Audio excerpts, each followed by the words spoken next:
qui va faire cet exposé sur le climat, le changement climatique aux Comores et ses impacts sur le secteur de l'eau.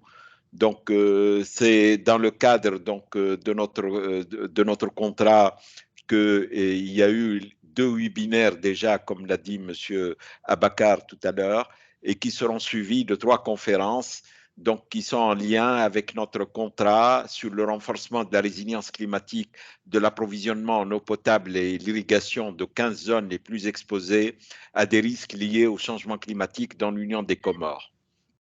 Donc, cette conférence donc, va concerner le changement climatique aux Comores et ses impacts sur le secteur de l'eau, qui sera présenté par M.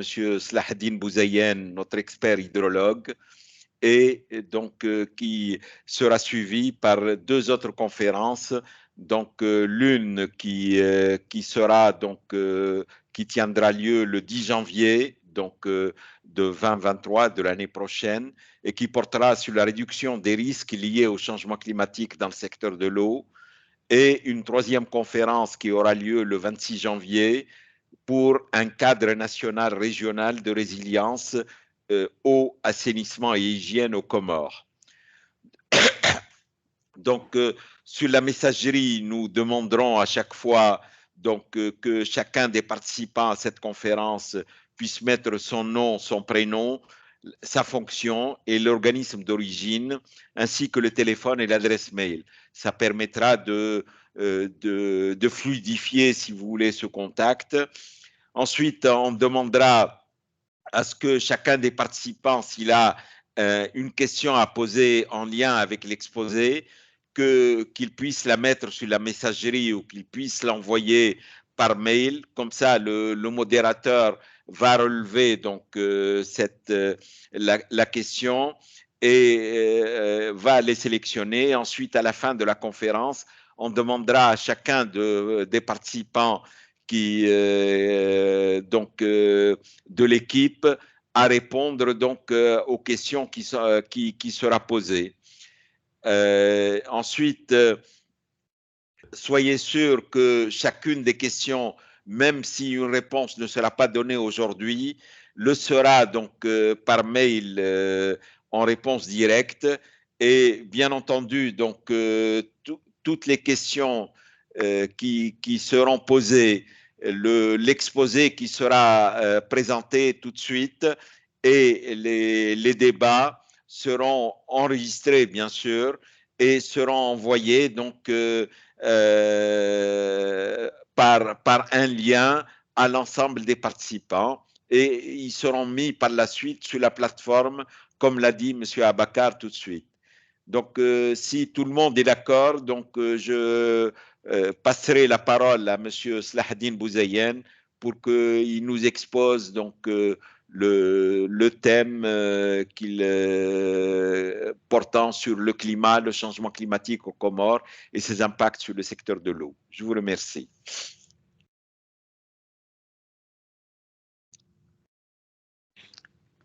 À vous, Sisler.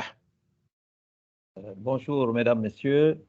Donc, comme signalé, nous entamons aujourd'hui la série de conférences prévues dans le cadre du programme de sensibilisation à la réduction des risques liés au changement climatique. Le contenu de la conférence consiste en 4 chapitres. Premier, le cadre et les objectifs de la conférence. Le deuxième chapitre, introduction générale de quelques concepts: climat, changement climatique et stratégie de lutte contre le changement climatique. Le troisième chapitre, changement climatique aux Comores et ses impacts sur le secteur de l'eau, puis les conclusions. Pour ce qui est des cadres de la conférence, comme signalé, c'est le programme de sensibilisation à la réduction des risques liés au changement climatique. Le contenu du programme de sensibilisation à la réduction des risques liés au changement climatique dans le secteur de l'eau développé pour les institutions comoriennes intervenant dans le secteur se résume en 3 thèmes, à savoir le thème 1 qui est l'objet de la conférence d'aujourd'hui, le thème 2, la réduction des risques liés au changement climatique dans le secteur de l'eau, et le thème 3 pour un cadre national et régional eau, assainissement et hygiène. L'introduction générale des concepts. D'abord, pour le climat, On le définit comme l'ensemble des phénomènes météorologiques qui caractérisent l'état moyen de l'atmosphère en un lieu donné, température, précipitation, vent, humidité, etc., sur des périodes suffisamment importantes. Généralement, on prend les normales sur 30 ans, d'après l'Organisation mondiale de la météorologie. Qu'est-ce qu'il en est de changement climatique? Les observations météorologiques de ces 130 dernières années révèlent une élévation de la température moyenne terrestre attestant d'un réchauffement progressif. Un des mécanismes du climat, c'est l'effet de serre. Nous vivons sur Terre comme dans une serre. Notre atmosphère joue le rôle d'une vitre et les gaz dits à effet de serre, ou gaz, la vapeur d'eau, H2O, le dioxyde de carbone, le méthane, le protoxyde d'azote et autres, captent et retiennent la chaleur. Grâce à eux, la température de notre Terre est confortable, en moyenne 15 degrés. Sans ces gaz, il ferait un froid invivable, moins 18 degrés. Toutefois, la concentration de ces gaz a commencé à grimper avec l'avènement de l'industrialisation, la hausse de la demande en énergie, la croissance démographique et les changements dans l'utilisation des territoires. Une petite introduction sur les principaux gaz à effet de serre. D'abord, il y a la vapeur d'eau. C'est le plus important gaz à effet de serre naturellement présent dans l'atmosphère. Il est créé par l'évaporation de l'eau présente à la surface de la Terre. Le dioxyde de carbone, il est créé par des compositions naturelles des matières animales ou végétales. Il est moins présent dans l'atmosphère et a une capacité très élevée à retenir la chaleur. Mais il représente près de 70% des émissions GES, de gaz à effet de serre, d'origine anthropique, principalement due à la combustion des énergies fossiles. Et il y a le protoxyde d'azote, il est responsable d'environ 6% de l'effet de serre actuel et provient des activités agricoles, de la combustion de la biomasse. C'est un puissant gaz ayant un pouvoir de réchauffement global, global warming potentiel de 298 fois plus élevé qu'une masse équivalente de dioxyde de carbone. Il y a aussi le méthane, est responsable d'environ 20% de l'effet de serre actuel, dû aux émissions générées par l'agriculture, la distribution de gaz et de pétrole, etc. Le méthane a un pouvoir de réchauffement global 25 fois supérieur à celui du CO2. L'ozone, O3, est également créé dans la troposphère. La troposphère, c'est la couche la plus basse de l'atmosphère, c'est le milieu de vie de l'homme. Suite à une réaction chimique sous l'effet d'une lumière solaire intense entre les substances résultant de la pollution de l'air, l'ozone, gaz très réactif et nuisible pour la santé, exerce un impact négatif sur le rendement des cultures agricoles, etc. Aux basses altitudes, l'ozone renforce également l'effet de serre. Les gaz industriels, les fluorés, hydrofluorocarbures, phospho, etc., utilisés dans les systèmes de réfrigération et l'industrie des semi-conducteurs, ils ont un pouvoir de réchauffement 1300 à 11700 fois supérieur à celui du CO2 et une très longue durée de vie. Le changement climatique et le réchauffement planétaire. Et le réchauffement planétaire correspond à l'augmentation de la température moyenne de l'atmosphère terrestre. Ce réchauffement modifie le comportement des masses d'air et entraîne le changement climatique. Les constats de l'OMM au cours des dernières années sont résumés comme suit. 2016 a été l'année la plus chaude jamais observée. La température moyenne à la surface du globe a dépassé de 1,2 degré celle de l'époque pré-industrielle, et la période de référence étant choisie entre 1850 et 1900, au cours des 3 années successives, 2019, 2020 et 2021.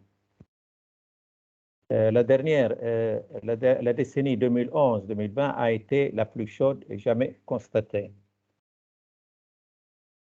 Là, une représentation graphique de l'évolution des températures décennales à la surface du globe. Et on voit que jusqu'à les années 1930, les températures annuelles et décennales restent pratiquement autour de zéro, c'est-à-dire que restent équivalentes à la période de référence 1850-1900. Mais à partir des années 1930, l'effet commence à apparaître et c'est-à-dire les températures sont légèrement positives jusqu'aux années 80. Et depuis, on constate une remontée assez nette des températures annuelles et des températures et des moyennes décennales jusqu'en 2020. L'écart par rapport à la moyenne de la période de référence, donc, est faiblement marqué jusqu'au milieu des années 1930. Cet écart devient le plus souvent légèrement positif entre 1930 jusqu'aux années 80. Et depuis les années 80, le réchauffement s'accentue avec une croissance nette de la moyenne décennale. On retiendra donc que depuis la fin du 19e siècle, la température moyenne mondiale a augmenté de presque 1 degré. En effet, on voit sur le graphique que les courbes se terminent vers 1 degré. Mais il s'agit donc de moyenne décennale. Au niveau des années individuelles, ça dépasse 1 degré.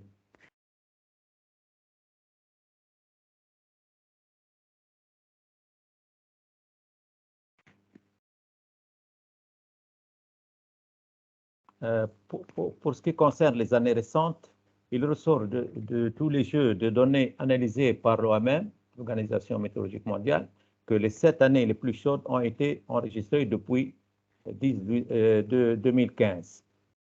Les années 2016, 2019, 2020 arrivant en tête, et l'année 2016 a été marquée par un épisode El Niño d'une intensité exceptionnelle qui a contribué à un réchauffement moyen record à l'échelle mondiale.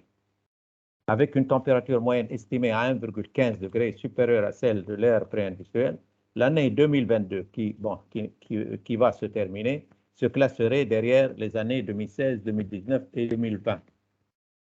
Les valeurs ci-dessous sont exprimées par rapport à la température moyenne pré-industrielle et on voit effectivement que les dernières années sont les plus chaudes. On voit l'écart de 1,1, 1,26, 1,1, 1,22, 1,21. Il y a aussi des incidences sur le niveau des mers du globe. Et on voit que l'élévation du niveau de la mer est un phénomène enclenché au cours du XXe siècle et résultant du réchauffement climatique. Le niveau moyen de la mer s'est élevé de 1,7 mm par an sur la période 1901-2010 et le taux d'élévation du niveau marin s'est accéléré durant les dernières décennies pour atteindre 3,3 mm par an sur la période 93-2019, qu'on voit ici d'ailleurs sur le graphique. Environ 30% d'élévation du niveau des mers est due à la dilatation causée par l'augmentation de la Terre. Le graphique, en effet, montre une croissance régulière depuis les années 1993 jusqu'à 2020.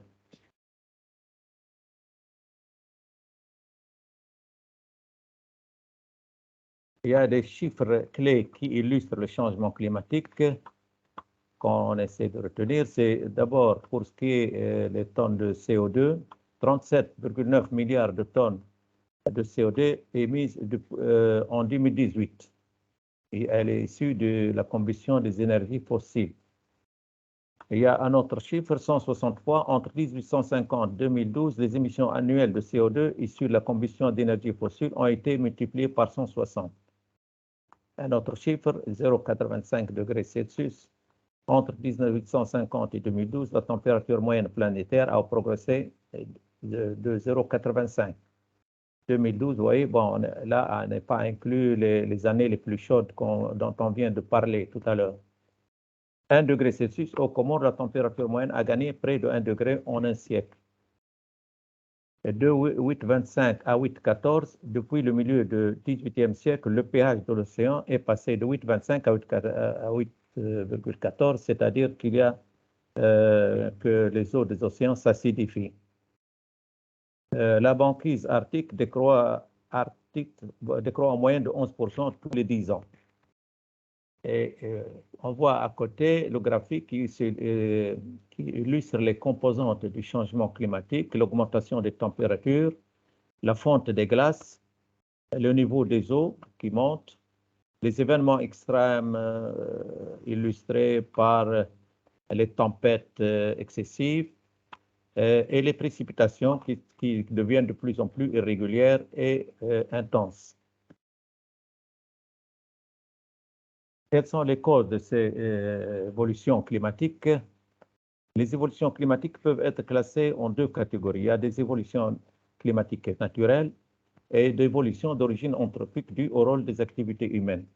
Pour ce qui est des causes naturelles, il y a les causes astronomiques liées au mouvement de la Terre, modification de la révolution de la Terre autour du Soleil qui entraîne les changements de saison, modification de l'inclinaison de la Terre par rapport à son axe de rotation qui peut se traduire par une modification du contraste entre les saisons, variation des quantités d'énergie que nous envoie le Soleil, et des causes géologiques. Certains événements géologiques, éruptions volcaniques, peuvent avoir un impact sur la température moyenne de la Terre.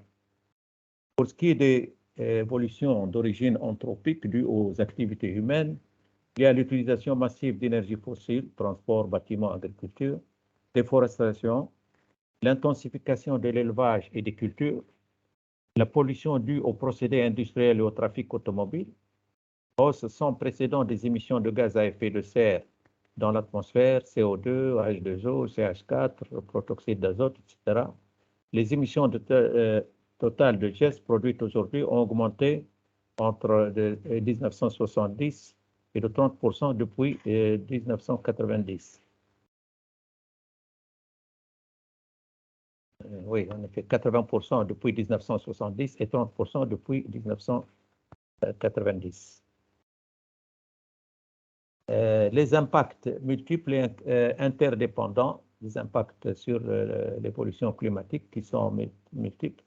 Vous voyez sur le graphique qui est à gauche, si on commence par le changement climatique, vous voyez les flèches qui partent dans tous les sens, c'est-à-dire que ce changement a un impact sur la perte de diversité, de la biodiversité, sur la dégradation des sols, sur la déforestation, sur la désertification aussi, sur l'appauvrissement de la couche d'ozone, la dégradation de la qualité de l'air aussi, sur la déficience d'eau, le manque d'eau qui entraîne aussi des problèmes de santé publique, l'insuffisance de l'approvisionnement alimentaire.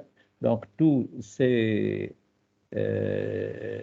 impacts sont interdépendants, c'est-à-dire qu'ils interréagissent. Donc, le milieu physique se modifie. Certaines régions du globe se réchauffent très rapidement. C'est notamment le cas des zones polaires, fondent de la banquise 11% tous les 10 ans, comme signalé tout à l'heure. Le cycle de l'eau et les climats se modifient, augmentation de l'évaporation de l'eau, modification du régime des pluies, modification du régime des vents, dérèglement des saisons, et le niveau des océans monte, et l'eau de mer et des océans s'acidifient. Pour la suite, les cycles de croissance des végétaux sauvages et cultivés sont modifiés. Fruits précoces, chute de feuilles tardives, etc. Les comportements de nombreuses espèces animales sont perturbés. Modification des zones de vie de certaines espèces, modification des aires de migration. Les zones d'implantation de certaines espèces semblent s'étendre aussi. Et on voit aussi la migration des oiseaux est en train de changer selon la situation des températures dans les différents pays. Il y a aussi les impacts directs sur les sociétés humaines. La distribution des ressources naturelles, leur quantité et leur qualité sont perturbées. Tension autour des ressources disponibles d'eau potable.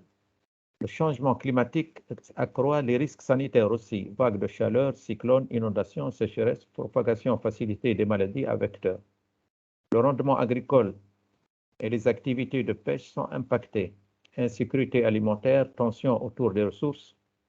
Et si le niveau des mers augmente de 1 mètre, près de 100 millions de personnes seront contraintes de changer de lieu d'habitation. Comment agir pour lutter contre le changement climatique?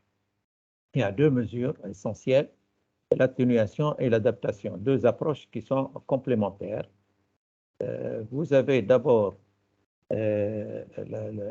l'atténuation, donc il faut essayer d'atténuer le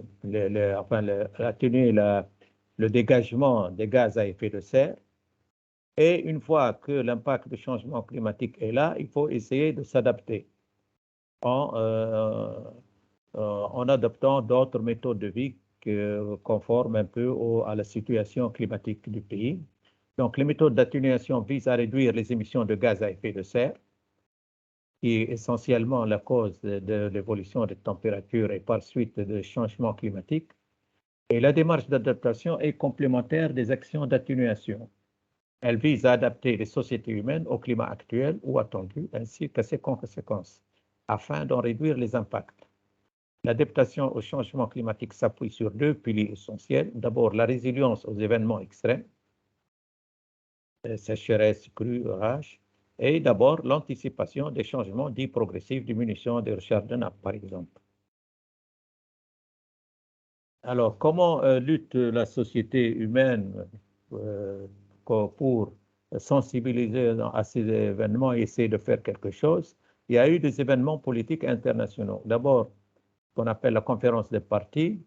À la suite de la conférence des Nations Unies sur l'environnement et le développement, tenue en 92 à Rio, plus connue sous l'appellation Sommet de la Terre, fut adoptée la Convention cadre des Nations Unies sur le changement climatique. Est instituée la conférence des parties, qu'on appelle ces COP, les COP, Conference of the Parties, qui est l'organe suprême de la Convention dont les pays membres se réunissent chaque année depuis 1995 pour prendre des décisions majeures concernant la lutte contre le changement climatique.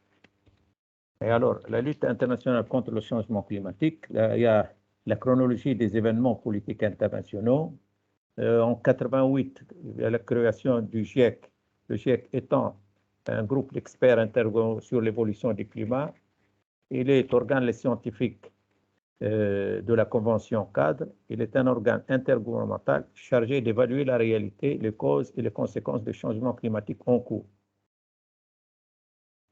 En 90, il y a eu le premier rapport du GIEC. En 92, sommet de la Terre de Rio, adoption de la Convention des Nations Unies. La première COP était en 95. L'adoption du protocole de Kyoto en 97. En 2005, entrée en vigueur du protocole de Kyoto, dont on parlera tout de suite après. 2008, la première période d'engagement du protocole de Kyoto. En 2014, cinquième rapport du GIEC. Entrée en vigueur de l'accord de Paris en 2016. Et rapport spécial 1,5 du GIEC, dont on parlera tout de suite après. Et rapport du GIEC 2022. C'est le rapport 6. Qu'est-ce qu'il y a eu aussi? Les protocoles et accords. Le protocole de Kyoto, c'est au cours de la COP 3 1997, contenait des règles claires indiquant comment les émissions de gaz à effet de serre devraient être réduites. Il est entré en vigueur en 2005 et a été remplacé en 2021 par l'accord de Paris. L'accord de Paris, lors de la COP 21 2015, fut adopté en décembre 2015 et entré en vigueur en novembre 2016. Son objectif est de limiter le réchauffement climatique à un niveau bien inférieur à 2 degrés, de préférence 1,5 degré par rapport au niveau préindustriel. Sur le graphique, là, vous voyez les différentes COP, Conference of the Parties, depuis 1995 et les principales actions en découlant. Vous voyez un peu dont on vient de parler, du protocole de Kyoto, et puis le protocole de Paris, l'accord de Paris dont on parle, et vous voyez chaque année une réunion des parties. Jusqu'à 2022, à la COP27 à Sharm el-Sheikh en Égypte. La taxe carbone, alors. C'est un autre moyen de lutte contre le changement climatique. Il ne s'agit pas d'une taxe à proprement parler, mais ni d'un impôt environnemental. Lorsqu'il est question de la taxe carbone, c'est en fait la composante carbone. C'est davantage une redevance non obligatoire payée uniquement par l'usager d'un service.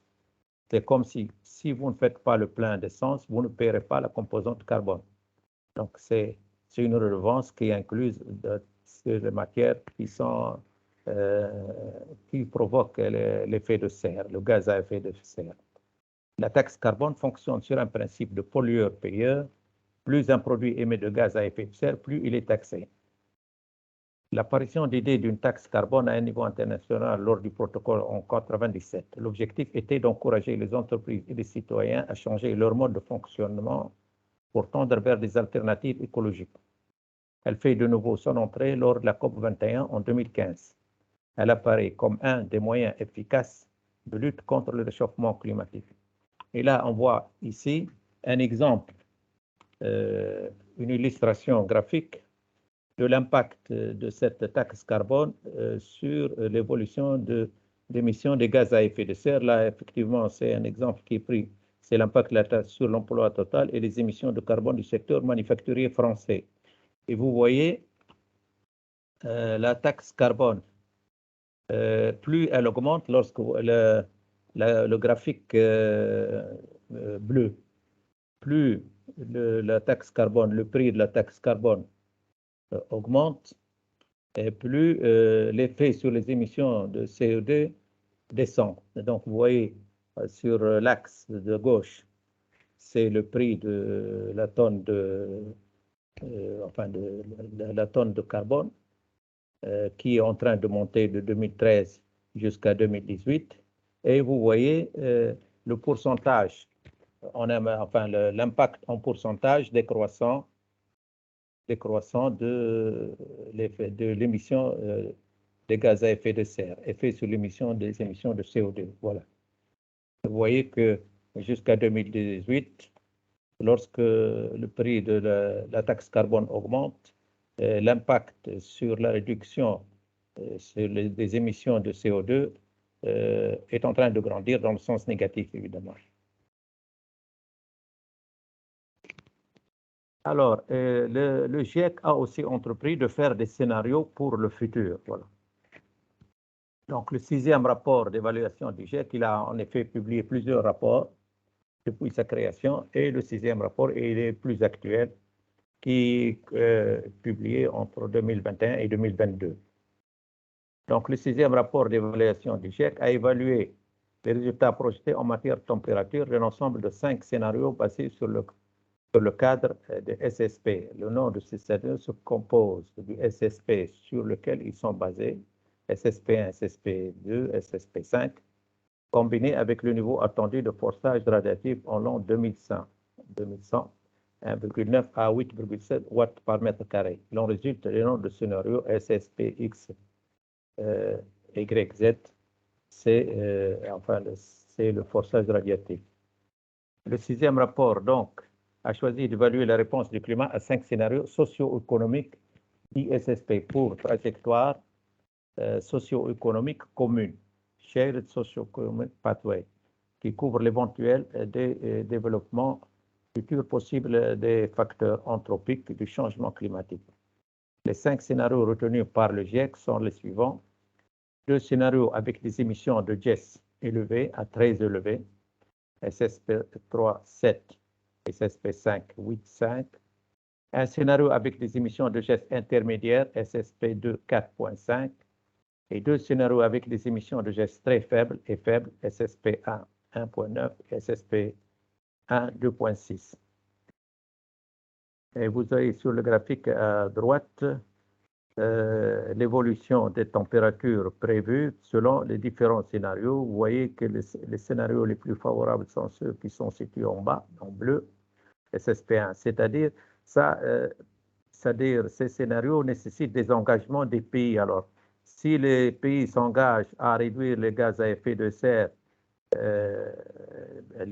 l'évolution des températures peut être contenue. D'ailleurs, on va voir dans la page suivante les impacts. Voilà. Donc, ce qu'on voit, bon, le tableau là, il vous donne un peu les températures attendues selon les différents scénarios.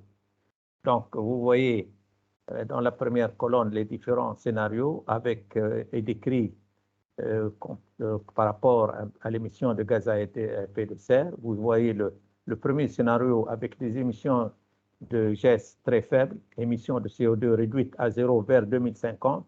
Donc, pour le court terme, on a 1,5 degré entre 2021 et 2040. Pour le moyen terme, 2041 et 60, on a la température 1,6. Et le long terme, 1,4, 2081 à 2100. Si c'est-à-dire on respecte un peu les conditions du premier scénario. Pour le deuxième scénario, il y a une faible, c'est-à-dire consistant en une faible émission de gaz, mais le CO2 réduite, concentration réduite à 0 vers 2075, mais non 2050. Vous voyez que les températures d'une échéance à l'autre augmentent jusqu'à 2100, jusqu'à 1,8. Pour le troisième scénario, avec émission de gaz intermédiaire, émission de CO2 autour des niveaux actuels, c'est-à-dire si on maintient la situation actuelle, hein, jusqu'à 2050, oui, il baisse, mais n'atteignant pas 0 net vers 2100.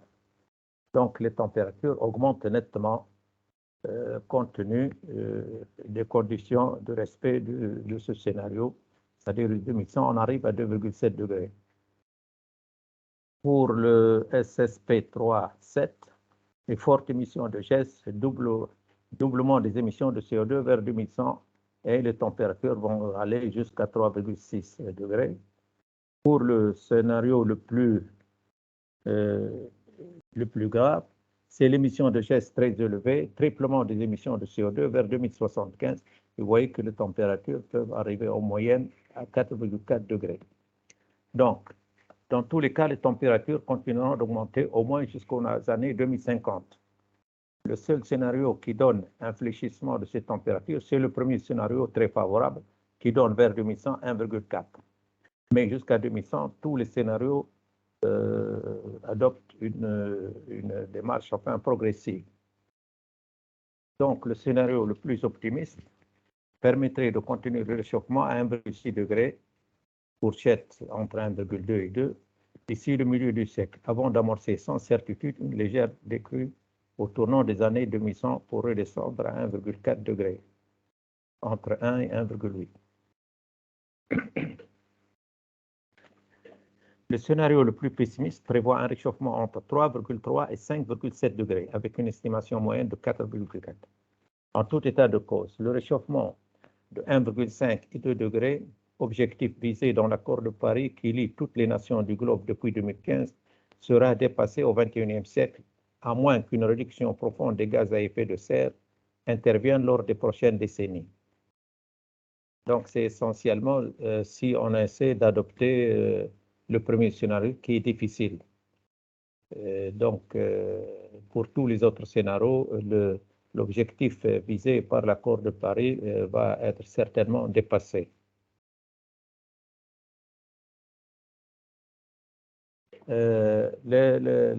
L'évolution climatique ou le changement climatique a aussi des impacts sur le niveau des océans. Et on voit que les prévisions donnent les mêmes choses, c'est-à-dire que le comportement des océans est l'un des sujets cruciaux de ce siècle. Comparé à la période 95-2014, le niveau des mers pourrait monter de 28 à 55 cm dans le scénario le plus optimiste. Et ce qu'on voit ici, c'est le scénario le plus bas, enfin en bleu clair, et atteindrait 63 cm à 1 mètre dans le scénario à forte émission, c'est le SSP5. Puis encore, en raison de profondes incertitudes liées au comportement des calottes glaciaires, les auteurs n'excluent pas un scénario catastrophe dans lequel l'océan monterait de 2 mètres d'ici 2100 et jusqu'à 5 mètres en 2150. Donc, on voit que dans tous les cas, les niveaux des mers vont continuer à augmenter.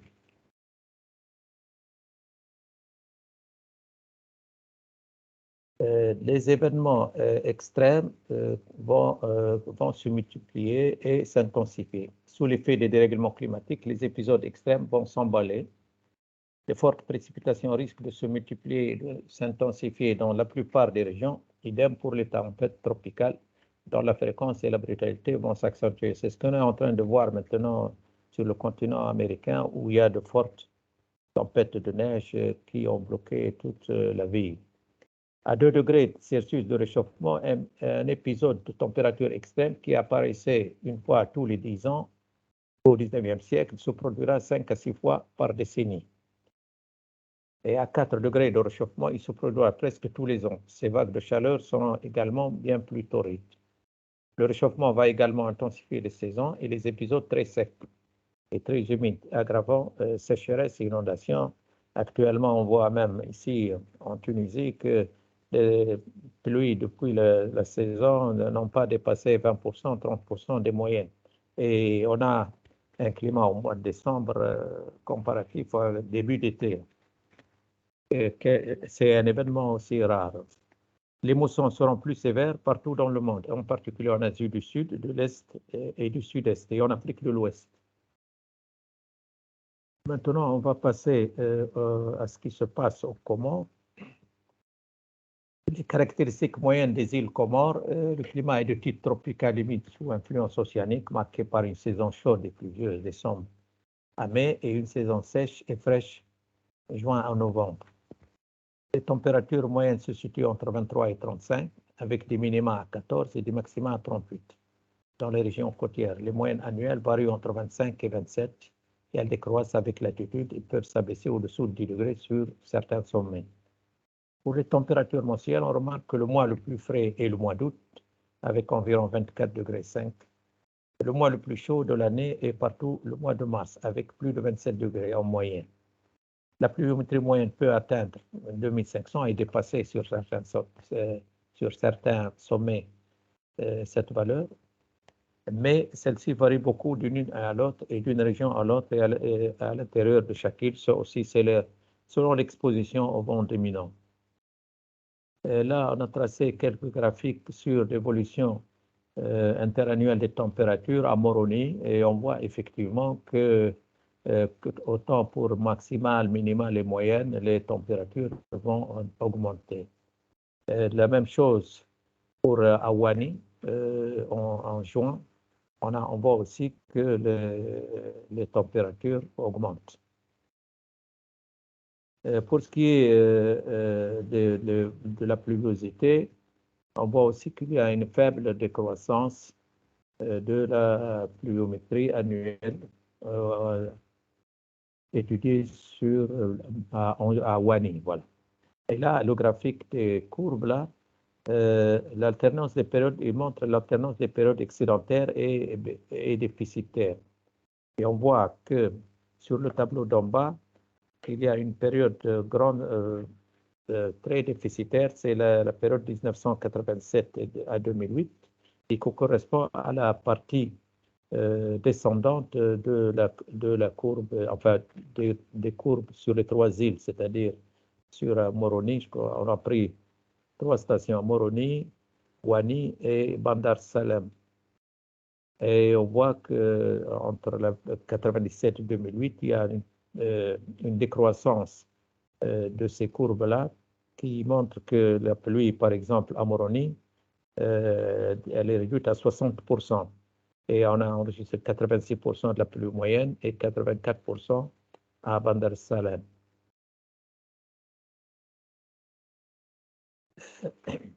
Par contre, sur les inondations, les causes principales des inondations, les pluies intenses ou durables et ruissellement abondants. Alors, les types, c'est débordement des cours d'eau sur les zones environnantes, inondation de plaine en avril 2012 à Wani, Mbatsé à Moli, crue torrentielle en 2009 à Moli, inondation par ruissellement urbain en 2007 à Grande Comore et en 2002 à Fomboni à Moli, inondation par stagnation d'eau pluviale, coulée de lave torrentielle et remontée de la nappe phréatique suite à un sol sursaturé. Les risques de perturbation des systèmes et services d'eau potable se manifestent par système de prélèvement endommagé et conduite emportée, engravement des systèmes de stockage et de traitement, contamination de l'eau dans les réservoirs et conduites et augmentation de la turbidité et traitement de potabilisation affectés par la qualité de l'influent. Caractérisation, c'est-à-dire il y a différentes méthodes de caractériser les précipitations. Il y a les indices mensuels, comment on appelle les graphiques, les moyennes interannuelles mensuelles, et on peut détecter un peu les tendances. Alors, pour ce qui est des sécheresses accrues ou prolongées qui apparaissent, la cause principale, c'est la baisse des précipitations sur des périodes plus ou moins longues par rapport à des niveaux considérés comme normaux. Donc, on distingue différents types de sécheresse. Il y a la sécheresse météorologique qui s'illustre par un déficit prolongé des précipitations sur 1 à 2 mois. Il y a aussi la sécheresse qualifiée agricole qui s'illustre par un déficit des sols superficiels altérant le bon développement de la végétation sur 1 à 6 mois. Et la sécheresse hydrologique qui se manifeste par des débits de cours d'eau et des niveaux de lacs anormalement bas, réduisant la production d'eau potable. Pour ce qui est des risques sur le service de l'eau, la détérioration de la qualité des eaux produites, la restriction d'eau pour différents usages agricoles, industriels et domestiques, et la caractérisation de sécheresse, il y a un indice qu'on appelle l'indice standardisé des précipitations, SPI, Standardized Precipitation Index. Et vous voyez la formule, c'est l'écart entre pluie moyenne et pluie de l'année sur l'écart type. Et on définit aussi sur le tableau à gauche, selon la valeur du SPI, il y a 1 degré de sécheresse. Pour le SPI inférieur à -2, sécheresse extrême. Pour entre -1 et -2, sécheresse forte. Entre 1 et -1, sécheresse modérée. Et on voit sur le graphique à droite qui est tracé pour Moroni. Enfin, ce qui est grave, c'est la succession d'années sèches. Vous voyez les années qui sont marquées en rouge, c'est des années à forte sécheresse, selon l'indice SPI. Et ce qui est grave, c'est qu'elles se succèdent, c'est-à-dire on peut assister à une dizaine d'années où vous avez un déficit permanent, ce qui a des impacts néfastes sur toutes les spéculations agricoles. Les changements climatiques touchent aussi l'intrusion marine. Provoque aussi l'intrusion marine. L'intrusion marine intéresse essentiellement l'île de Grande Comore, puisque les 2 autres îles sont alimentées à partir de l'eau de surface. La nappe d'eau douce qui est captée alimente environ 30% de la population. Les nappes de base offrent des débits de production importants, mais la seule contrainte pour leur exploitation demeure l'intrusion marine qui détériore la qualité de l'eau. C'est un phénomène irréversible et influencé par les fluctuations des marées et le pompage. Effectivement, d'un côté, on a dit tout à l'heure qu'il y a un rehaussement du niveau des mers, donc le niveau moyen, mais aussi les marées vont s'accentuer. Et aussi un autre facteur artificiel, c'est le niveau de pompage au niveau des forages. Évidemment, il faut respecter certaines conditions hydrauliques pour ne pas, disons, accentuer l'invasion des eaux salées de la mer. Pour maîtriser ce phénomène, il est nécessaire donc de mettre en place un dispositif de suivi de la salinité des nappes qui ciblera d'abord la Grande Comore et se basera sur la réalisation des études nécessaires pour la modélisation du phénomène pour comprendre les mécanismes d'intrusion marine et l'évolution du biseau salé au niveau des nappes menacées. Et le suivi continu de la salinité en mettant un observatoire de l'intrusion marine au sein de la direction générale chargée de l'eau. Et ceci consiste en mettre un réseau de piézomètres sur les zones qui sont menacées et de faire un suivi continu. Pour ce qui est des projections climatiques, alors les constats, on a constaté quand même l'irrégularité des précipitations et raccourcissement de la durée de la saison des pluies 6 à 3 mois en faveur de la saison sèche avec une incidence sur les microclimats locaux. Selon le GIEC, les scénarios de changement climatique pour les petites îles de l'océan Indien enregistrent une augmentation du niveau marin au rythme moyen de 4 mm par an. Quant aux projections, il y a eu la projection 2040-2069. Le modèle de circulation générale de l'atmosphère océan pour les petites îles de l'océan mentionne une augmentation de la moyenne annuelle des précipitations de 3,1%, plus ou moins 0,45%. Une diminution qui varie entre moins 2,6 et moins 1,8% pendant les périodes sèches. Le scénario du GIEC pour les températures à l'échelle des îles du sud-ouest de l'océan Indien indique une augmentation de 2,10 degrés à l'horizon 2040-2069. L'élévation calculée du niveau marin devrait atteindre 20 cm à l'horizon 2050 et les événements météorologiques et climatiques extrêmes devraient augmenter de fréquence et d'intensité dans l'avenir. Pour ce qui est des conclusions, donc le changement climatique est un phénomène planétaire Néanmoins, chaque pays, y compris les Comores, a sa part de responsabilité dans la contribution à l'effort d'atténuation et d'adaptation au changement climatique. En relation avec l'eau, le changement climatique aux Comores se traduit surtout par la fréquence des pluies intenses, les étiages prolongés et l'intrusion marine suite à l'élévation du niveau de l'océan. D'autres dangers climatiques amplifiés par le changement climatique, comme les éruptions volcaniques, les tsunamis, peuvent aussi impacter l'eau indirectement en détruisant les infrastructures. Aux Comores, le changement climatique aura des effets sur la disponibilité, la qualité et la quantité de l'eau pour répondre aux besoins humains de base et menace ainsi la jouissance effective des droits des habitants à l'eau et à l'assainissement. Les changements hydrologiques causés ou provoqués par les changements climatiques rendront plus difficile la gestion durable des ressources en eau, qui subissent déjà des pressions sévères dans plusieurs aquifères ou bassins du pays. Les projections climatiques du GIEC s'accordent que les événements météorologiques et climatiques extrêmes devraient augmenter de fréquence et d'intensité dans le venir à l'océan Indien, inondations, sécheresses et intrusions marines. La mise en place de plans d'atténuation et d'adaptation au changement climatique basés sur des approches d'évaluation des risques climatiques et valorisant les acquis scientifiques en la matière est indispensable. Voilà donc pour ce qui est de cette conférence. Et merci pour votre attention.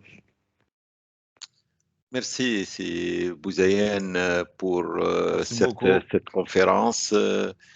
Donc là, il y a une certaine image de cette augmentation des températures parce que souvent les gens ne sont pas convaincus.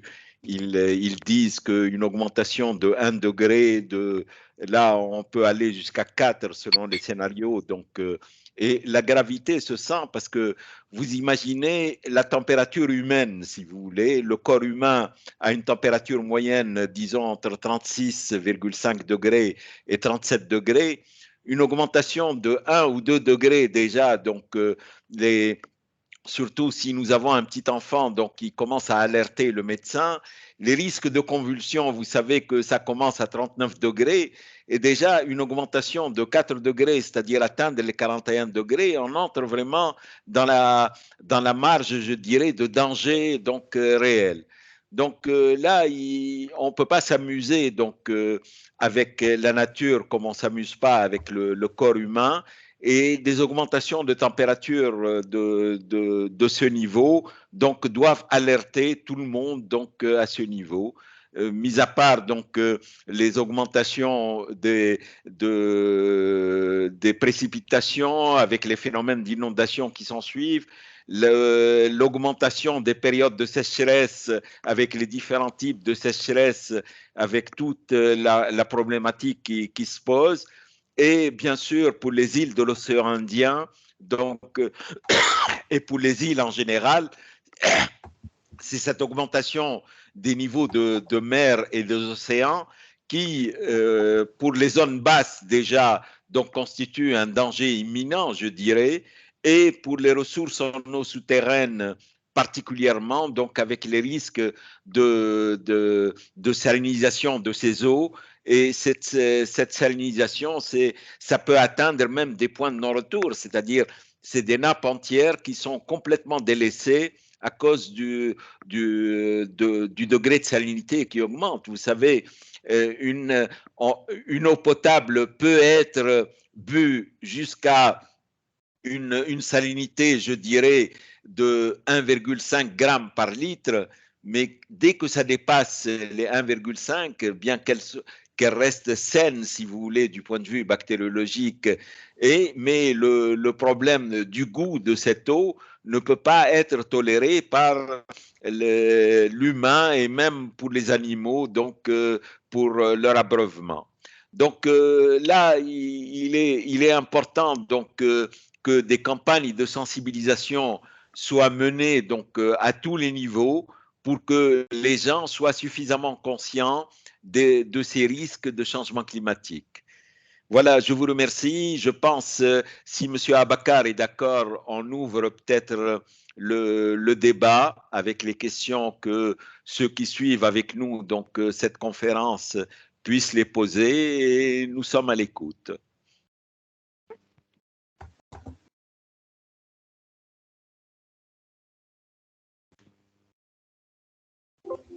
Oui, merci beaucoup, Monsieur Nedjib Souadoun, pour vos interventions.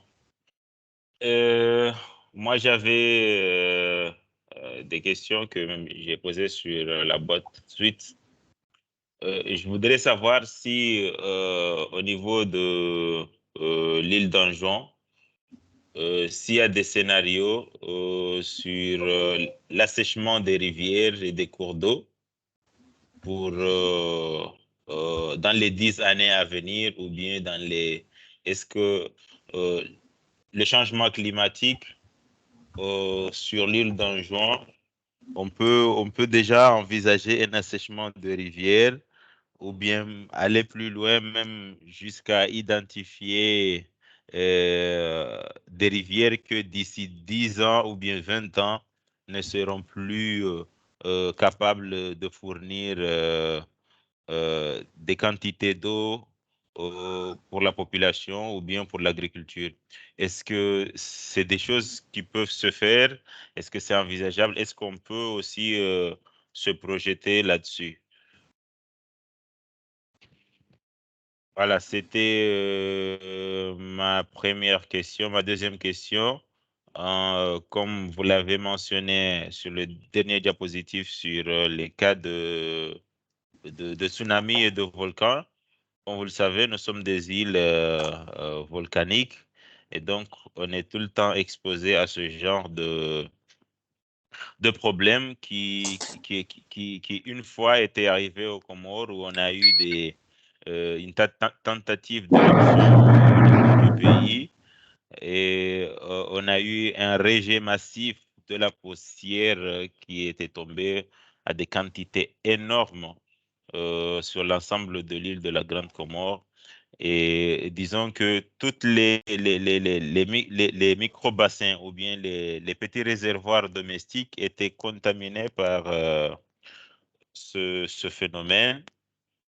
Et même les ressources souterraines aussi étaient aussi vulnérables, du fait que c'était une période où il y avait des fortes intensités de pluie et que des quantités considérables de ces poussières ont été ramenées dans les environs ou bien dans les zones peut-être de captage.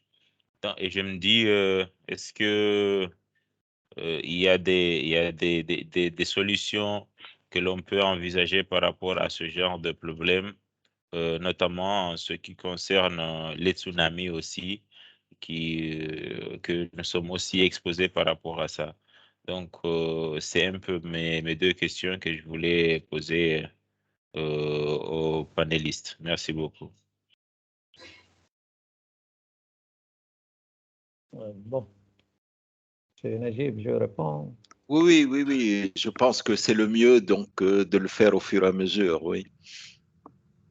Pour ce qui est des rivières, bon, pour les prévisions climatiques concernant la pluie, manifestement, la baisse n'est pas très significative. Seulement, c'est le régime de pluie qui change. Et on sait que l'eau des rivières, elle provient essentiellement des nappes qui sont alimentées par les pluies. Le problème, c'est que lorsque les pluies deviennent intenses, la recharge, les nappes vont prendre peu d'eau de ces pluies et toute l'eau va s'écouler en surface et va rejoindre l'océan. Donc, le problème, c'est comment mobiliser ces ressources pluviales de façon à favoriser la recharge des nappes, à ce que ce qui faciliterait un peu, ce qui maintiendrait un peu les débits des rivières. Donc, tout le problème, c'est d'aménagement de ces bassins à l'égard des pluies qui sont de plus en plus intenses, et donc forcément l'écoulement va être très fort et toutes les eaux vont rejoindre la mer. Donc là, ça va être un problème de mobilisation.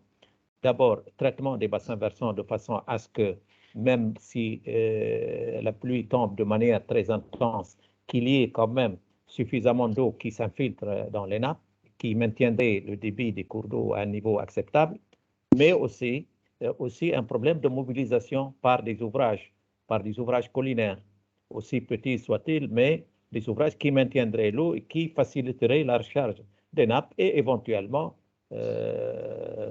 l'alimentation des riverains par des ouvrages appropriés. Voilà donc pour ce qui est des débits des rivières, c'est un problème parce que ces débits des rivières proviennent essentiellement des précipitations. Si les précipitations sont régulières et sont continues, les nappes se rechargent suffisamment et maintiennent un débit acceptable. Si les pluies sont très intenses, donc il y a de forts débits et qui vont s'écouler rapidement à la mer, qui sont perdus. Donc c'est un problème d'aménagement, traitement des bassins versants, aménagement de surface qui permettrait de retenir cette eau qui vient de manière subite. Pour ce qui est des poussières concernant les tsunamis volcans. Avant cela, si vous permettez, il est quand même nécessaire, parce que la question de M. Abakar pose la question, est-ce que c'est dans les 10 à 20 ans à venir, est-ce que l'île d'Anjouan peut éventuellement souffrir de cette sécheresse éventuellement? Il est quand même nécessaire et important, ça, dans tous les rapports, on les a mis, qu'il y ait un bon suivi à la fois donc pluviométrique et hydrologique, avec des stations hydrométriques qu'il faudrait poser sur les principaux cours d'eau et faire un suivi très poussé donc à ce niveau, parce que vous savez, les statistiques hydrologiques suivent plutôt ce qui s'est passé donc avant et font des extrapolations. Donc à ce niveau, il est quand même important pour qu'on puisse faire des prévisions, je dirais, relativement correctes malgré ces changements climatiques, etc., d'assurer un bon suivi à la fois donc au niveau de la pluviométrie en multipliant donc les stations d'observation donc pluviométriques et au niveau hydrométrique également sur les principaux cours d'eau pour assurer ce suivi. Allez-y, Sisler. En effet, on l'a déjà signalé dans les différents rapports, la nécessité de disposer de réseaux de suivi des écoulements de surface actuels, ce qui est un réseau qui est actuellement totalement absent au niveau des îles Comores. Pour ce qui est des poussières des volcans, les prévisions concernant les éruptions volcaniques ne sont pas actuellement quelque chose d'assez sûr, mais il est signalé du point de vue qualitatif que les phénomènes vont s'accentuer et surtout leur impact. Donc pour ce qui est des poussières, effectivement, les poussières vont, lorsqu'elles s'entassent un peu sur le sol, vont changer les coefficients d'infiltration, donc provoquer des écoulements et des inondations. Là, effectivement, au niveau, pour nous, l'essentiel, c'est d'observer ces phénomènes et de quantifier un peu leur impact sur les cours d'eau et surtout au niveau des cours d'eau qui sont infectés par ces poussières, faire un suivi et voir comment les choses vont évoluer. Mais là, on ne peut pas prévoir un peu ces volcans, quand est-ce qu'ils vont se produire, à quelle date. Les prévisions actuellement ne sont pas évidentes. Même dans la bibliographie, on ne trouve pas un peu des prévisions des éruptions volcaniques. Et des tsunamis aussi, sinon il n'y aurait pas autant de dégâts à chaque fois qu'il y a qu'un événement de ce genre se produise. Bon, si on peut rajouter, effectivement, donc pour les problèmes des éruptions volcaniques et ces dépôts, donc parce que M. Abakar a cité également donc des réservoirs même au niveau de la population, donc qui sont affectés par ces poussières volcaniques. Bon, l'une des solutions, c'est peut-être essayer de couvrir au maximum aussi ces réservoirs, mais également donc pour les cours d'eau, etc., c'est les stations de traitement, c'est-à-dire les décanteurs, etc., doivent probablement marcher à plein. Et comme il n'y a pas de prévision, si vous voulez, donc très précise donc au niveau de ces éruptions, c'est les techniques de suivi qu'il faudrait passer. Et vous avez vu l'été dernier donc l'exemple des îles Canaries avec ces éruptions qui ont fait beaucoup de dégâts donc sur l'une des très grandes îles de l'archipel. Et malheureusement, donc, on est complètement désarmé devant donc des situations comme ça. Et il est quand même important de prévoir, dans la mesure du possible, donc une protection maximale. Mais ceci étant dit, donc on ne peut pas tout prévoir donc à ce niveau, et surtout les stations de traitement des eaux de surface pour essayer de mieux décanter, de mieux filtrer donc les eaux de surface, surtout en cas de survenance donc de tels phénomènes. Donc c'est pratiquement une augmentation du rythme et de la productivité de ces stations de traitement qu'il faudrait éventuellement prévoir donc en cas de catastrophe. Le phénomène de tsunami, je crois que les îles Comores ont une chance d'être protégées relativement par l'île de Madagascar. Mais ceci étant dit, donc de tels phénomènes, quoique atténués par rapport à d'autres îles, peuvent subvenir. Et là, il y a des systèmes d'alerte précoce maintenant où les Japonais sont champions du monde pour leur mise en place. Et nous espérons que cette technique des alertes précoces puisse se développer éventuellement donc à une échelle mondiale. Voilà ce que nous avons à dire. Je ne sais pas si mes collègues ont autre choses à rajouter éventuellement pour répondre aux questions de M. Abakar.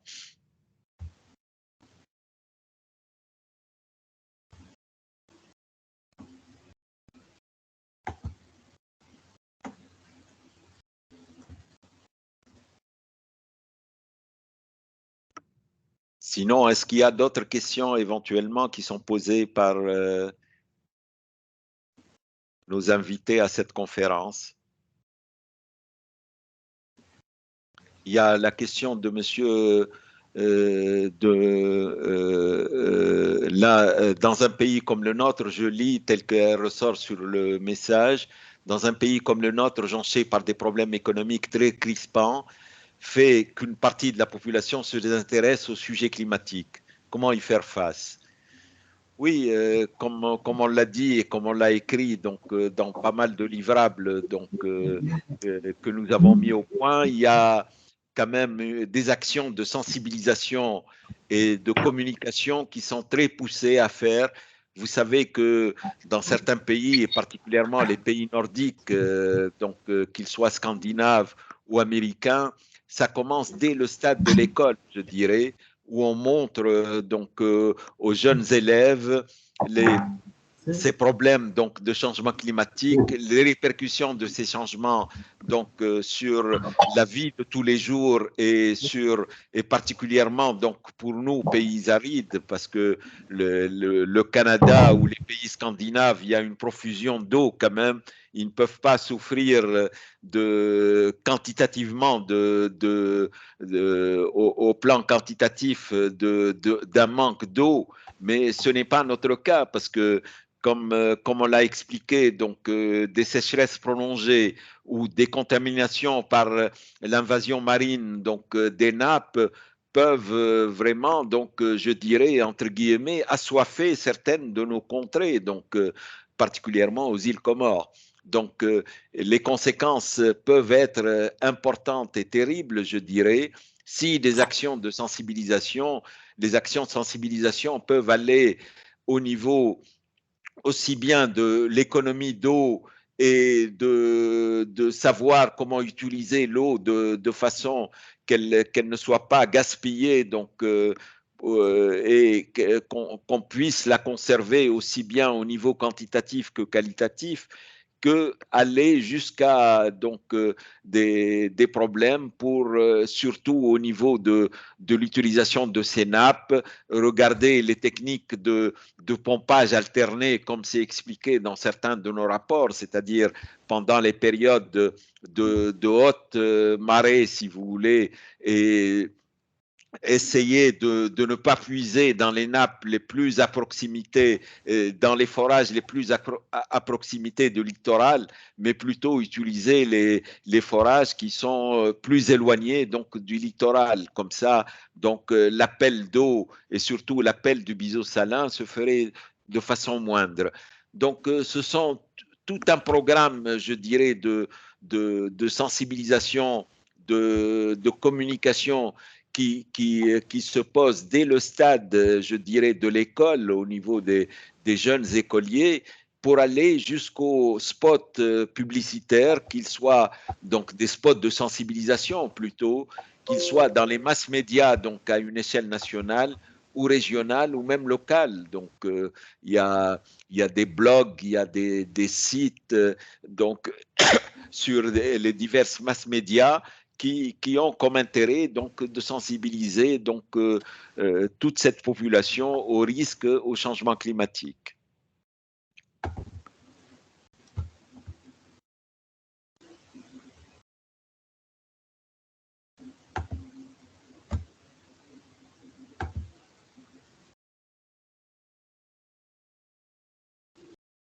Bonjour, je peux intervenir?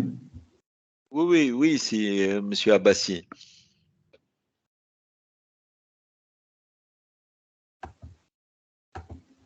Bon, juste pour vous saluer d'abord, je salue tout le monde et tous les participants. J'aimerais intervenir. D'abord, je remercie Monsieur Slahaddin pour l'exposé de cette conférence qui était très clair et très fluide.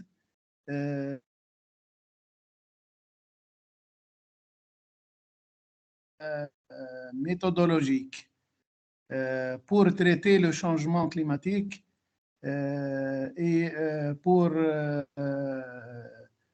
faire ce que nous, en tant que Comoriens, ce qu'on doit faire comme étant un de nos devoirs et pour être efficace, et on fait ce qui est faisable chez nous, quoi. D'abord, j'aimerais donc intervenir sur quelques points conceptuels et méthodologiques pour insister sur leur importance. Donc, tous, on a, après cet exposé, on a mémorisé qu'est-ce que est le changement climatique au niveau mondial et au niveau de notre pays. Puis, on a dit qu'il y a deux approches pour faire face au changement climatique. Il y a la démarche d'atténuation. La démarche d'atténuation, moi, cette introduction veut me dire que c'est surtout avant d'arriver aux paysans et aux citoyens, il faut que les décideurs, les planificateurs et les institutions comoriennes maîtrisent ce qu'est le changement climatique, arrivent à développer une approche de gestion des risques climatiques. Puis, le paysan va adhérer à cette démarche lorsqu'il verra que c'est l'approche de gestion durable qui s'installe chez lui et qui ne lui coûte pas plus que l'approche conventionnelle. Donc, l'atténuation, c'est la démarche de réduction du niveau mondial d'émissions de gaz à effet de serre. Donc, les aspects atténuation, les Comores ne peuvent que contribuer, mais les principaux responsables de la dégradation du changement climatique et de l'approche d'atténuation, c'est surtout les pays industrialisés qui sont les responsables des principaux émissions de gaz à effet de serre qui se traduisent par l'élévation des températures et la cascade des impacts du changement climatique. Les Comores donc ne peuvent que contribuer. les Comores ont déjà et actualisent chaque année leur contribution, le document de contribution à la réduction, à l'atténuation du changement climatique dans le cadre des travaux des COP. Il y a la démarche d'ajustement au climat actuel ou attendu selon les scénarios développés par le GIEC, ainsi que ses conséquences de manière à atténuer les effets préjudiciables et en exploiter les effets bénéfiques. Ça, c'est le travail des planificateurs et de l'administration et des ingénieurs comoriens. C'est au niveau des stratégies et des programmes d'adaptation au changement climatique. Tout ce qui, à mon avis, d'approche et de plan d'adaptation depuis 2022 doivent s'adapter, doivent adopter les scénarios développés par le 6e rapport du GIEC.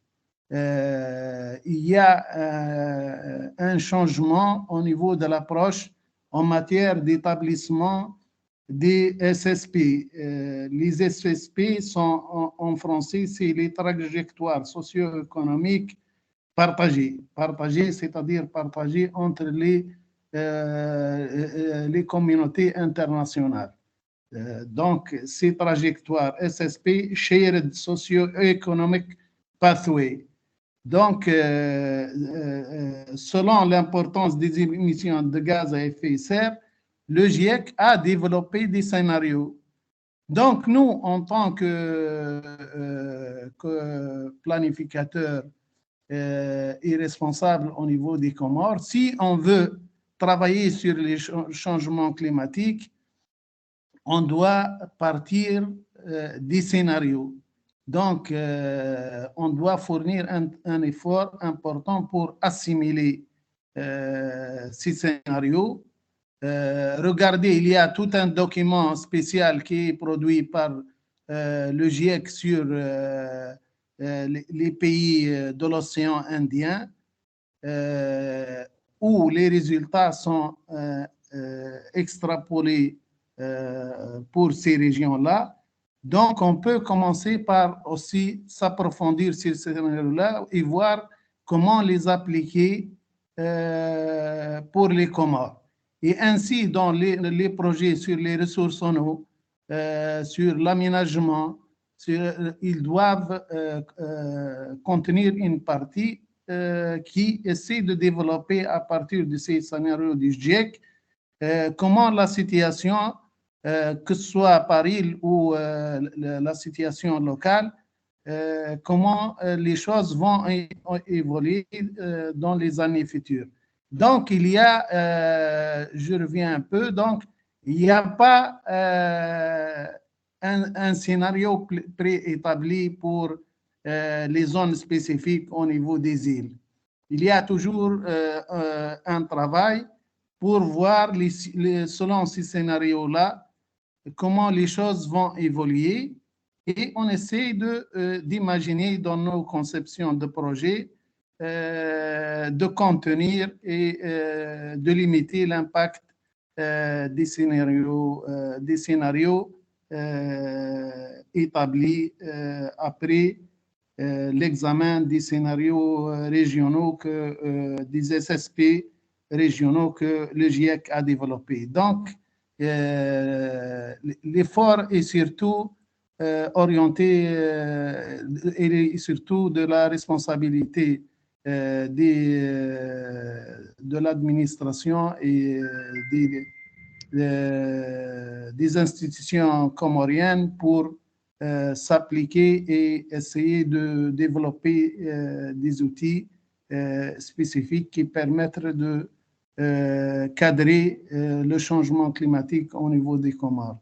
Ça demanderait 2-3 années pour que la prise en compte du changement Bravo. le GIEC.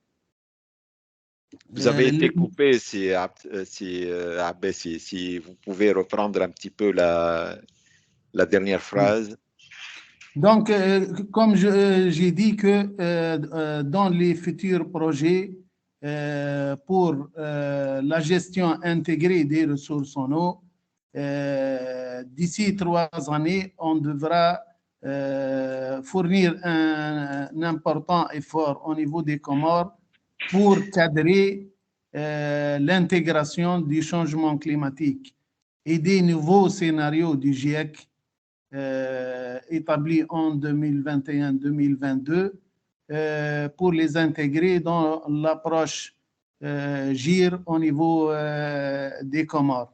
C'est-à-dire qu'il n'y a pas de résultat à appliquer directement.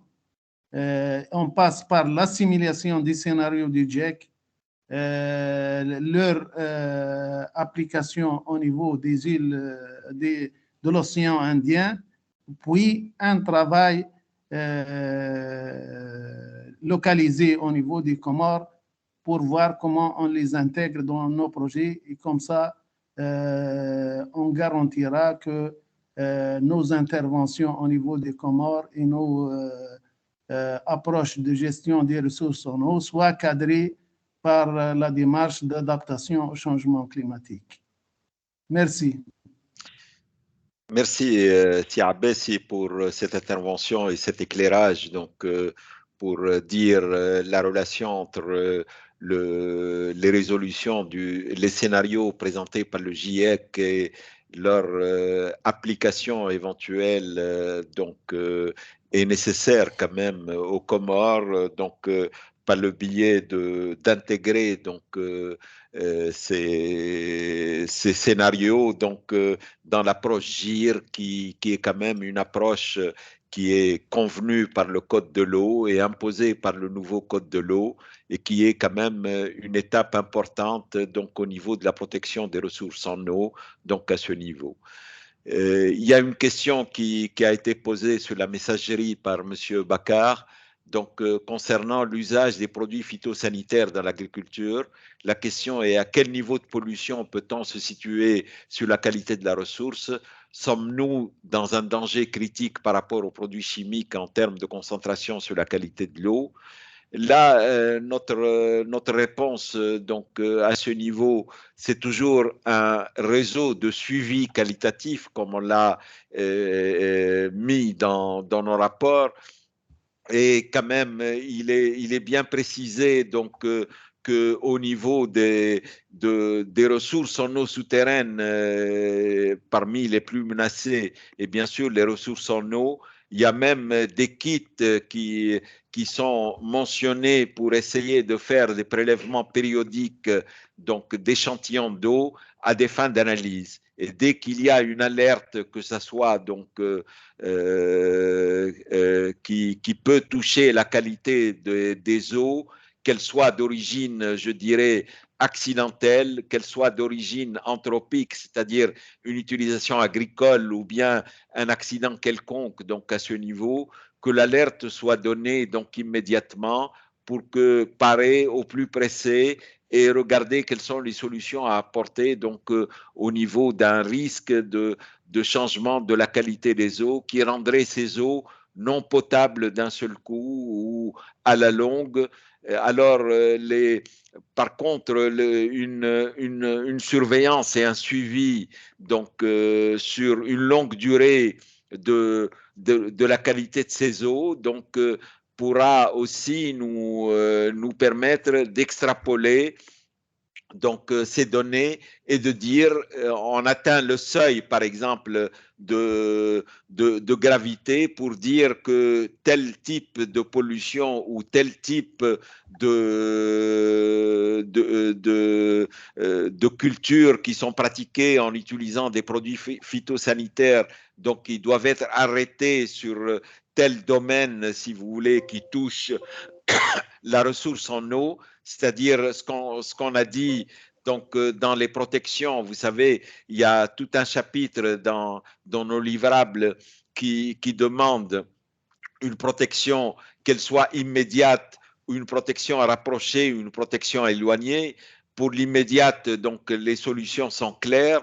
Donc, mais pour des protections donc aussi bien rapprochées qu'éloignées, donc il y a certaines pratiques qui doivent se faire sur l'ensemble de la zone, qui doivent être soit interdites, soit contrôlées et même sévèrement contrôlées. Donc, il y a toute une série d'actions qu'il faudrait faire parce que le problème qui se pose aujourd'hui est de ne pas atteindre ce qu'on appelle le point de non-retour sur la qualité de la ressource qui empêcherait dans l'avenir son utilisation. Donc, il vaudrait mieux prévenir que guérir par la suite. Et les meilleures actions de prévention, c'est plutôt donc une campagne de suivi qui soit la plus régulière possible pour qu'on puisse pouvoir donc parer à toute atteinte à la qualité donc de ces eaux, qu'ils soient d'origine anthropique ou d'origine naturelle. Quand je dis naturelle, c'est-à-dire la montée des eaux, par exemple, et l'invasion du biseau salin, donc qui peut atteindre la nappe. Et là, le suivi de la salinité des nappes est aussi donc une action importante donc à poursuivre. Je ne sais pas si mes collègues ont d'autres choses à rajouter également pour répondre à la question de M. Bakar. Oui, oui, M. Abbassi. Sur ce point-là, j'aimerais intervenir. Primo, au niveau des Comores, il faut dire que les infestations, il n'y a pas une activité industrielle et agricole utilisant les intrants très poussés. Donc, la situation, moi, d'après ce que j'ai vu, elle n'est pas... il n'y a pas d'inquiétude sur ce point-là.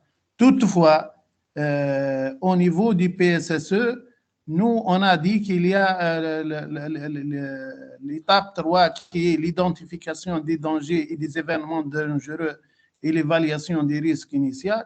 Là, c'est en plus des mesures, des systèmes de suivi qui peuvent détecter toute contamination des eaux, au niveau de l'élaboration du plan, à travers le travail de terrain et l'enquête avec les usagers et les acteurs, on peut, s'il y a un danger, on peut l'identifier au cas par cas. Donc, le PSSE est un outil qui ne peut pas passer à côté d'une contamination chimique ou bactérienne. Puisque votre question porte sur la contamination chimique, on ne peut pas passer à côté, ne serait-ce qu'à titre préventif. Quand le PSE, c'est une démarche préventive. Donc, s'il y a une activité qui utilise les engrais, on va directement suivre le processus identification, évaluation des dangers et proposition d'une amélioration. Donc, et d'ailleurs, au niveau de la deuxième conférence qui sera organisée le 10 janvier 2023, on présentera un outil méthodologique, c'est-à-dire comment les outils appliqués actuellement, que ce soit, et surtout les outils quantitatifs d'identification et d'évaluation des dangers et de priorisation des actions d'amélioration. Donc, à ce moment-là, on va voir que tous les risques, indépendamment qu'ils soient chimiques ou bactériens ou concernant le fonctionnement hydraulique des réseaux, il y a l'approche de cotation des dangers qui va nous permettre, après l'identification, d'établir leur gravité et les prioriser. Donc, c'est ça une petite réponse à ce que vient d'évoquer notre ami Bakar. Merci, Monsieur Abbassi, pour ces précisions. Je ne sais pas s'il y a d'autres questions également, donc que ce soit en levant la main ou bien en écrivant sur la messagerie.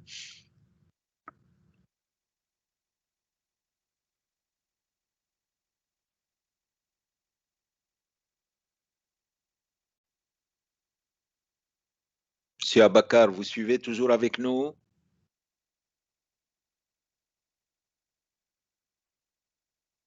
Oui, je suis avec vous. Je pense que je suis bien satisfait des réponses qui ont été apportées par l'équipe Tunisie Hydroplane. Bon, si peut-être qu'il y a des collègues aussi qui ont des questions ou bien des contributions. Je vois Mbari Botadio en train d'écrire. Je ne sais pas si c'est... S'il a des choses. Bon, on attend. S'il y a quelqu'un qui a des choses à ajouter.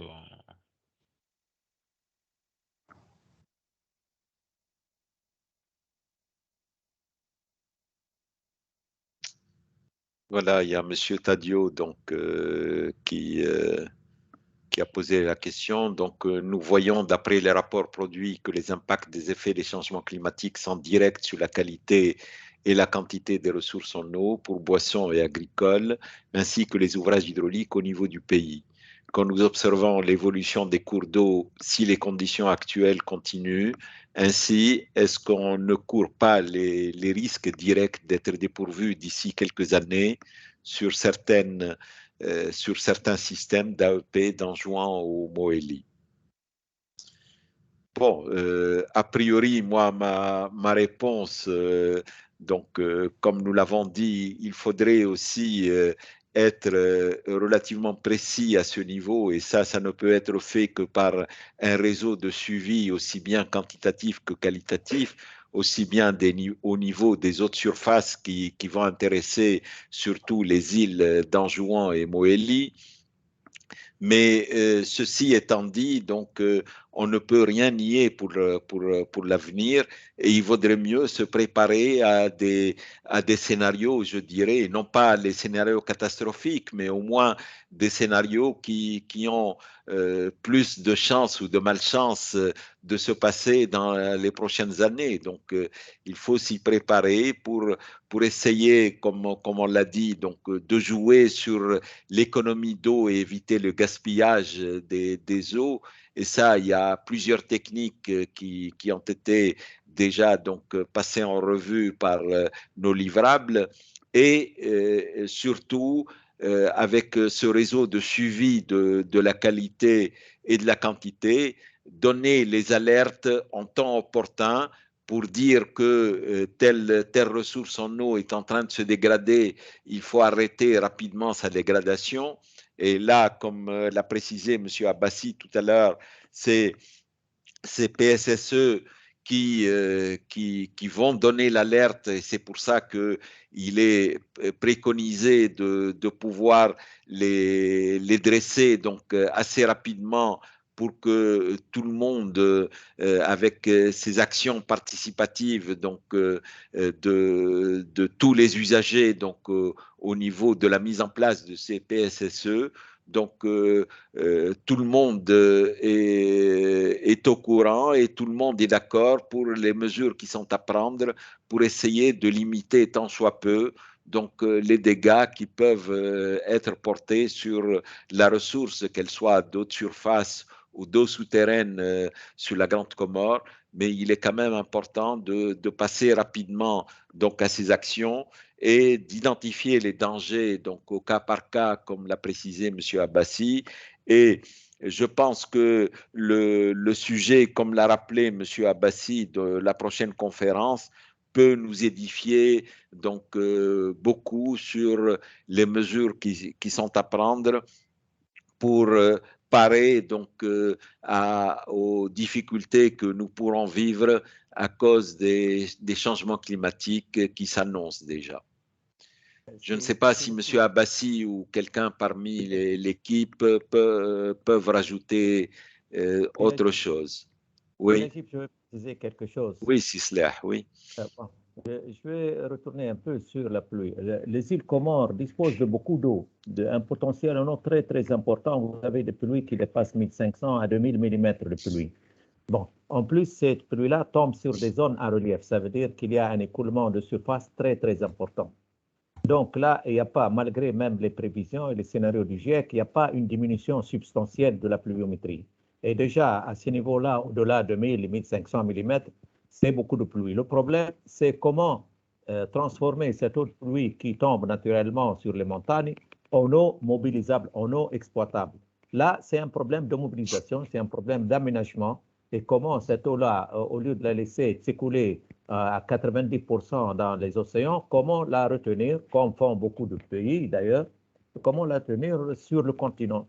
Donc, il s'agit là d'un problème d'aménagement. Ça nécessite évidemment des moyens financiers, des moyens techniques, mais le potentiel en eau, c'est important, c'est-à-dire très important. Il n'y a pas de risque de pénurie d'eau aux Comores si on fait des efforts pour mobiliser tout, c'est-à-dire ériger des lacs collinaires, pour renforcer la recharge des nappes, faire des digues souterraines, des barrages souterrains pour retenir l'eau.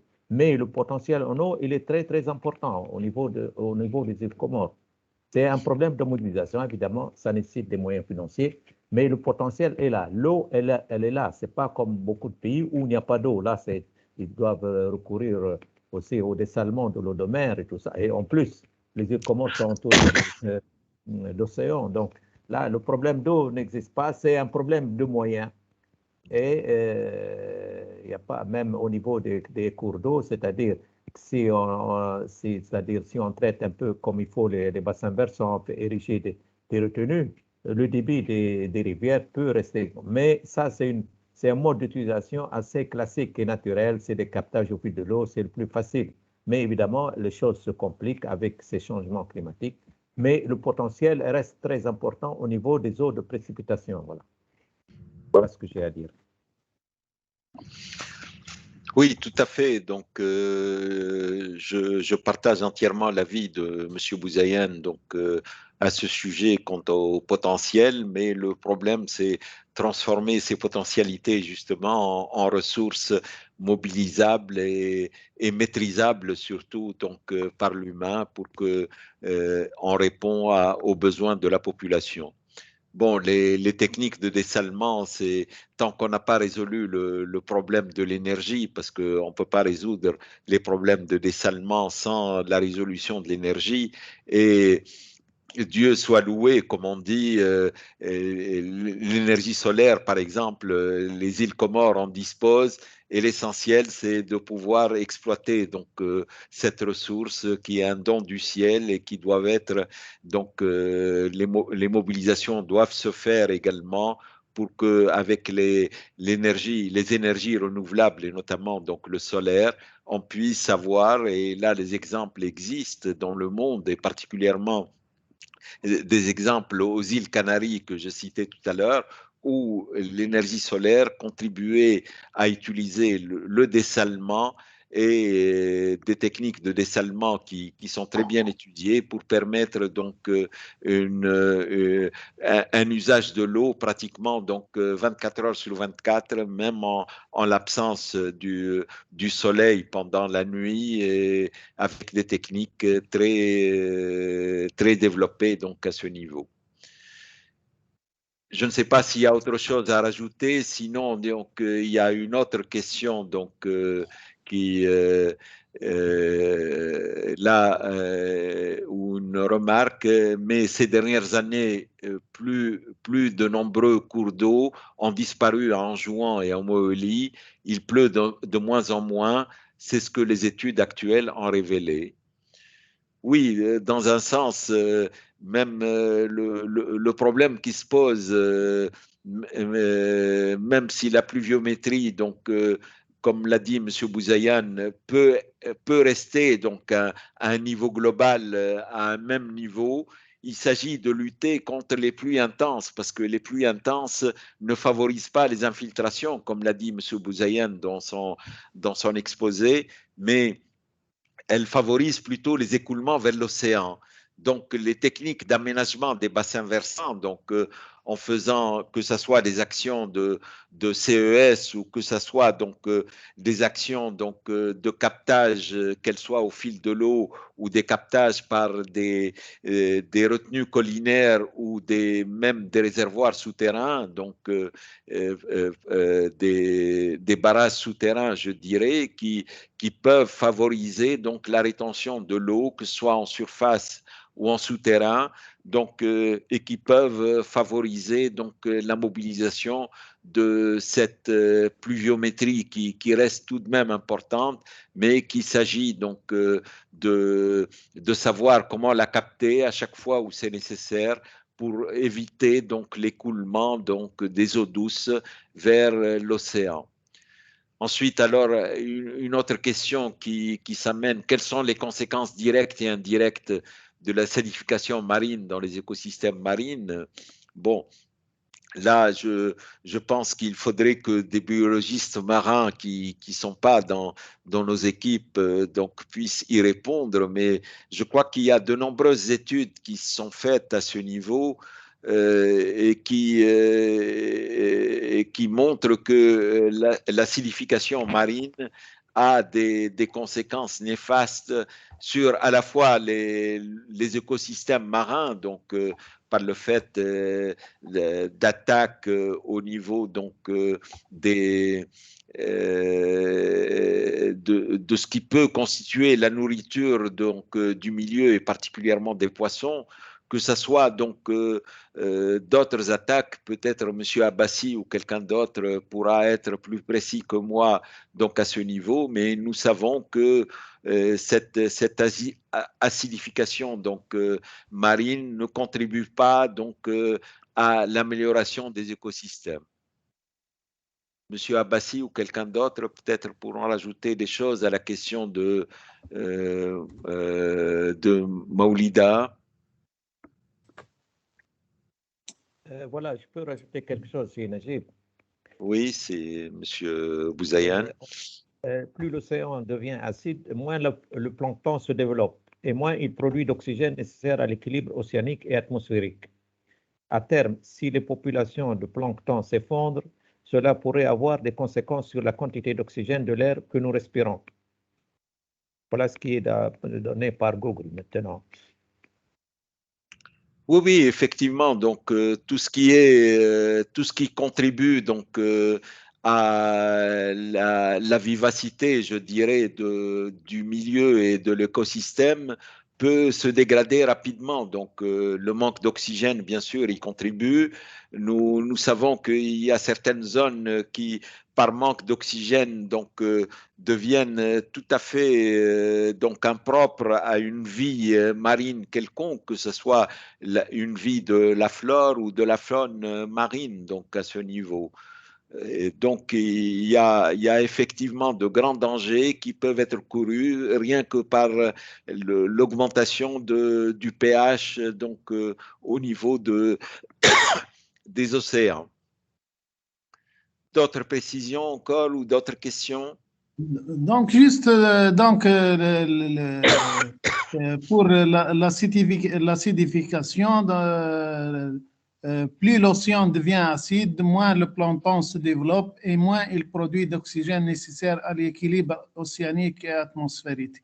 À terme, si la population du plancton s'effondre, cela pourrait avoir des conséquences sur la quantité d'oxygène de l'air que nous respirons. Donc, le plancton, il sert de fondation à la chaîne alimentaire et contribue à l'oxygénation des océans. Donc, c'est très important pour le cycle de vie, que ce soit marine ou même de l'atmosphère. Merci, Monsieur Abbassi, pour ces précisions.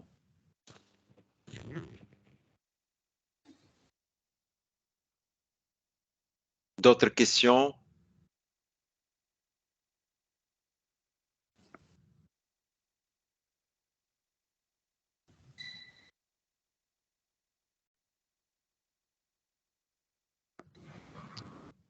Monsieur Bakar, à vous la parole, éventuellement. Ok, merci, Monsieur Nedjib, pour vos éclaircissements. Je pense que on a déjà parcouru toutes les questions qui ont été soulevées ici et vous avez apporté les éléments de réponse à votre niveau pour essayer de donner le maximum d'informations par rapport aux problématiques qui sont soulevées ici. Je pense que on a déjà dépassé les 2 heures de temps et il n'y a pas d'autres questions sur la conversation. Je pense qu'il est temps de se convenir pour clôturer cette formation sur le webinaire sur le changement climatique et ses impacts sur le secteur de l'eau en Union de Comores. Donc, je pense que sur ce, je vais clôturer ce webinaire. D'abord, en remerciant le bureau C Tunisie, le groupement bureau C Tunisie Hydroplante, des présentations brillantes qu'ils ont eu à nous faire. C'est juste pour rappeler, pour ceux qui vont regarder ce webinaire, que c'est un webinaire qui est organisé dans le cadre du projet ERDC, assurer un approvisionnement non résilient au changement climatique, financé par le Fonds vert pour le climat, le gouvernement de l'Union de Comores, le PNUD, la Chine et le Fonds saoudien pour le développement économique et social. Avec l'activité de gouvernance du secteur de l'eau, précisément sur l'activité 1.2 du projet, sur des séminaires de sensibilisation sur le changement climatique en lien avec le secteur de l'eau. Donc, je ne peux que remercier les experts internationaux ici présents de nous avoir présenté des éléments très pertinents sur le changement climatique en Union de Comores et aussi de remercier l'ensemble des participants qui ont eu à prendre part à ce webinaire et aussi rappeler que le directeur est avec nous comme dans l'habitude, mais il s'est excusé par des préoccupations très urgentes qu'il a eues ce matin. Donc, sur ce, je remercie tous les participants et tout le monde d'avoir pris part à ce 3e webinaire et à la prochaine, Inch'Allah. Merci beaucoup. Merci à vous aussi. Merci. Il ne me reste plus qu'à espérer donc une bonne et heureuse année 2023 puisque notre prochaine réunion se fera en 2023. Donc, bonne année à tous, pleine de joie, de santé, de bonheur et de prospérité. Merci à tous. Merci à vous. Merci. Merci à tout le monde. Merci.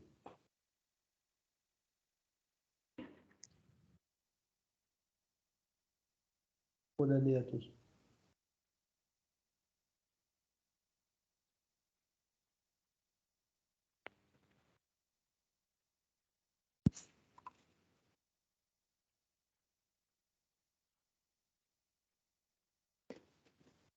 Bien.